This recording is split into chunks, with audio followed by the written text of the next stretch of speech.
All right, Alexander, let's talk about what is happening in Kazan, BRICS Kazan. And Putin he attended many events, gave speeches, talked to the media, talked about the special military operation, talked about the statements that Zelensky made about NATO and nuclear weapons, talked a lot about BRICS and a lot about the future of BRICS, the countries that want to enter BRICS, as well as the payment system, the financial architecture that many people believe is going to be announced at the BRICS summit in Kazan. So, where would you like to begin as far as talking about everything that Putin talked about at these events before the BRICS summit takes place?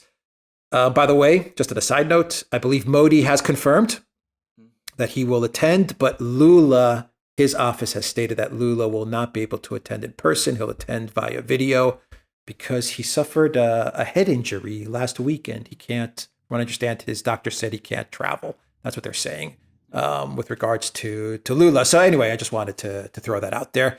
Where should we begin with all the events around BRICS Kazan? I mean, the first thing to say was that I was watching Putin in action. He was in all sorts of talking, as you said, in all kinds of venues. He looked again supremely confident and on top of things. And obviously, the Russians, as chair, because they've been the BRICS chair this year, have been working very hard in putting it all together. And I think he feels that everything is coming together in terms of the BRICS quite well. He had an awful lot to say about the BRICS. He had an awful lot to say about the BRICS' place in the world. He went out of his way to say that BRICS is not a product of the Ukraine war, as some people have said. He said that the way things have developed with the BRICS, this coming together, is an organic event. It was inevitable. It is the product of economic and global forces that would have resulted in something like the BRICS emerging anyway, even if there had not been a Ukraine war. So what he's basically trying to say is that this is permanent. This is something that would have happened. It is not the result of transitory events. This is part, if you like, of the march of history.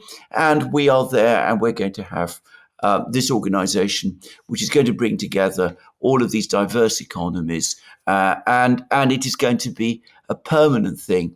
And it already accounts for a bigger part of world trade and the world economy than the G7 states do. So that was one thing that he said. The second is that he had this meeting with media outlets from the BRICS states, including one from Saudi Arabia. And over the course of it, the Saudi representative confirmed that MBS himself is not going to attend the BRICS summit. The reason he's giving is that the situation in the Middle East makes that impossible. But Saudi Arabia will attend, will participate. It'll be represented by its foreign minister. So there's been some question about whether Saudi Arabia is a BRICS state and whether it considers itself a BRICS state. I think we can answer that in the qualified affirmative. They are attending, they are participating in the meetings, and the Saudis were participating in this press conference as well. The third thing is that Putin gave us a lot more information about the financial and messaging systems which are being created. And this is very, very much in line with what we had discussed previously in other programs. First of all, they're not going to set up a single currency. I mean, this is not, this is not part of the agenda. They are going to go ahead and create a messaging system, an international messaging system. Many of these countries, China, Russia, India, apparently, have their own internal messaging system, but there is no international messaging system yet. they're now working on setting one up. In other words, a direct rival to SWIFT. But in terms of trading, the transfers of funds are going to be done by the central banks using digital currencies. This is what it's all working towards. They're going to use digital currencies, and the central banks will be the key institutions.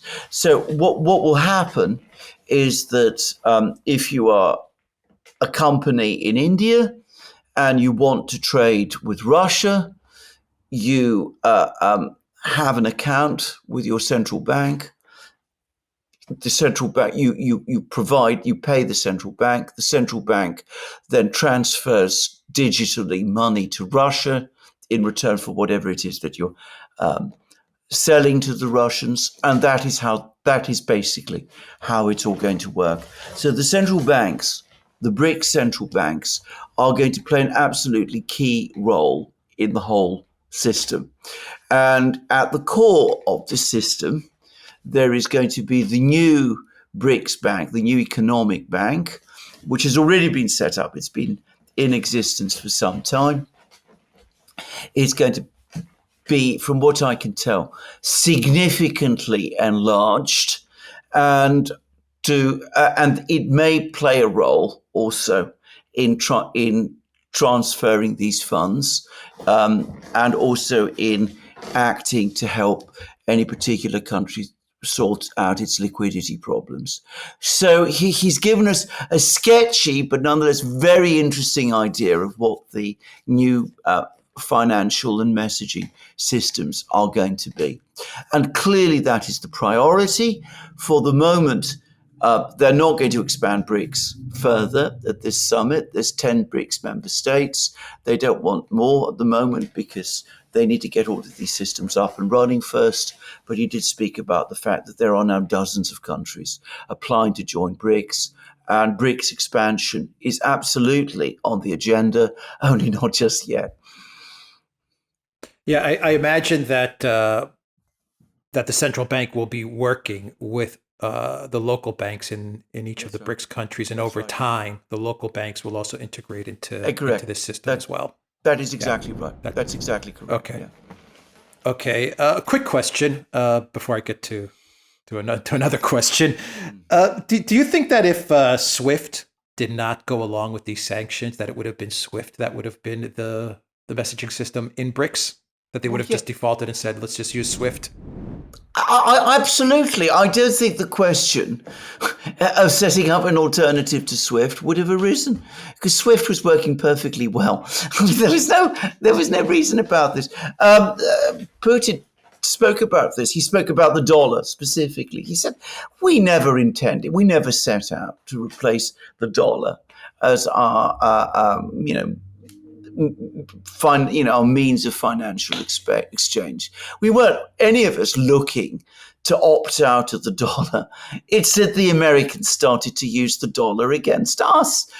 The same about sanctions. He had an awful lot to say about sanctions. He said that the sanctions have pushed all of these various countries, China, Russia, India now, because of course India is facing pressure. I mean, Justin Trudeau has started a whole campaign against India at the moment.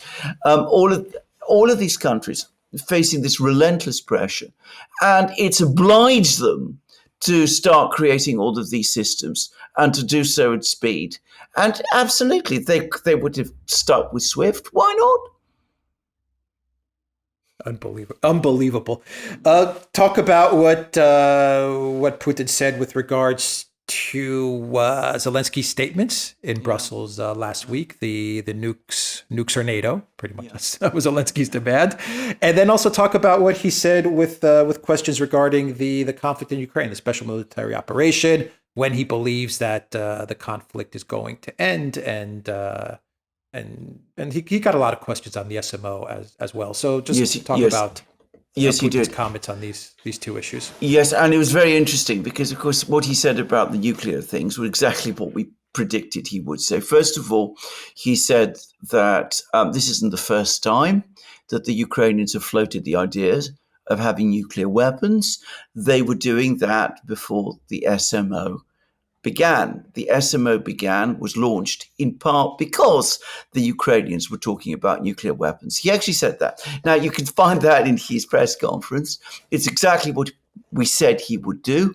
And lo and behold, he's doing it. So when he meets Modi and Xi Jinping, and when he speaks virtually to Lula and all of these others, he'll have it all out, cut and dried. He set out there and he say, look, the Ukrainians are on a quest to acquire nuclear weapons. They were before, and they are still. And that is proof that we were right to start the SMO, because these people are a standing threat to us on our western border. So that was the first thing. That was one thing he said.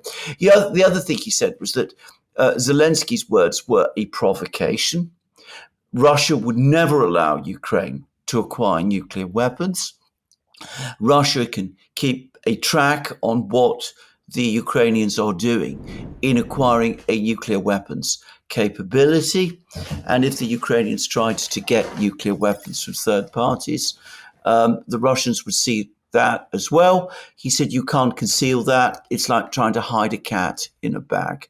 You can't do it. So he took an entirely predictable, but very, very hard line on this issue.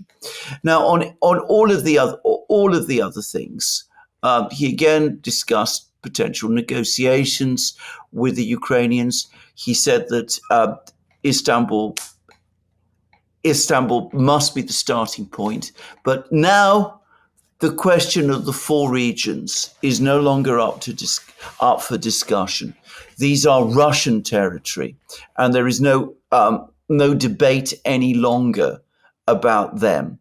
So negotiations, if they were to take place now, would be exclusively about issues like demilitarization, denuclearization, denazification, Ukraine's neutral status, the position of Russians and Russian speakers in Ukraine, the status of the Orthodox Church, things of that kind.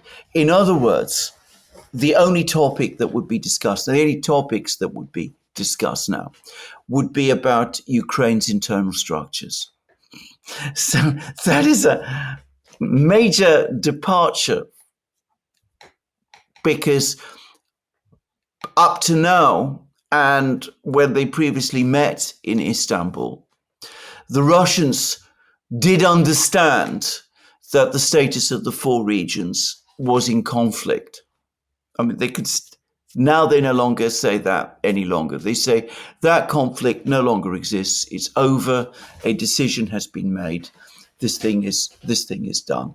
So, an extremely hard line, but he also made it, I think, fairly clear that he doesn't expect the Ukrainians, certainly not with Zelensky in charge, to undertake any negotiations.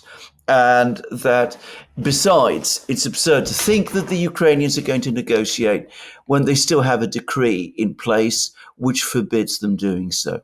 So he took a very, very hard line about the progress of the special military operation, the progress of the operation itself. He seemed very, very confident.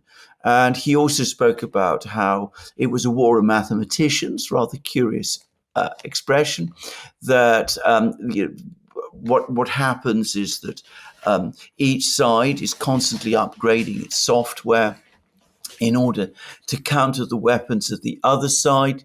The Ukrainians absolutely lack the resources to do that. So this is all really being done by the West, but the Russians are nonetheless ahead. And he seemed very, very confident about the military situation overall. He's got every reason to be. Yeah, agreed. He didn't give he was asked, I believe, by a journalist about a timeline as to when the war would end, yeah. And I think he didn't. Well, he didn't give a timeline. He actually said that would be a foolish thing to do.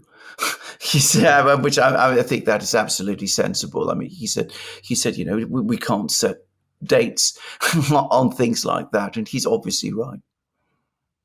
Yeah, a final question. Do you think that when the summit wraps up in Kazan, that Putin is going to place more focus on resolving Ukraine? I mean, I'm not saying he's not focused on it. I'm just saying that it does look like he has been concentrating a lot on Kazan and the summit. Do you think it's going to be kind of a relief for Putin to say, okay, we got this big event out of the way. It was successful. Now let's wrap this SMO up. I think you made it actually an extremely important point, which I think a lot of people don't understand. If you went through Putin's diary and looked at what Putin has been doing over the last year, I am going to make a shrewd guess that he has spent a lot more time preparing for Kazan than he has in monitoring the events of the special military operation. He's left the work on the special military operation to the military, to Shoigu and Belousov, and to people like that. And he's focused most of his work in the foreign policy field has been on preparing for Kazan. He is very, very invested in this project. He's been spending a huge amount of time talking to all the various leaders, monitoring the work of the various working groups. This has been, without any question, his priority. He wants and needs a successful summit in Kazan, and the tone of his pre-conference statements and his press conference shows that he thinks he's going to get it. Now, Kazan will be out of the way. Obviously, there'll still need to be an awful lot of work done.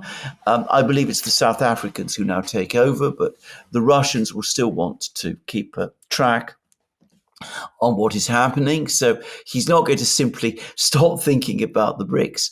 And of course, he's also got crises in all sorts of other places. He's got a crisis in the Middle East, which concerns him too, just as it concerns everybody, and all those things. But I agree. I think from now on, two things will be his priority. Obviously, always the internal domestic economic social situation.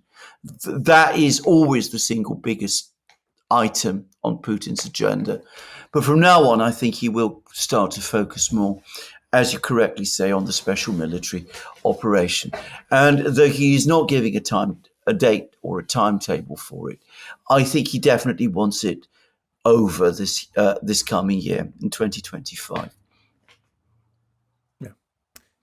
Not good news if you're the collective West, to be quite honest. No, yeah. no. All right. We will end the video there. The Duran.locals.com. We are on Odyssey, BitChute, Rumble, Telegram, Rockfin, and we are also on X. And go to the Duran shop, pick up some merch like the shirts we are wearing in this video. Use the code October20. That is October20, and get 20% off all items in our store. The link is in the description box down below. Take care.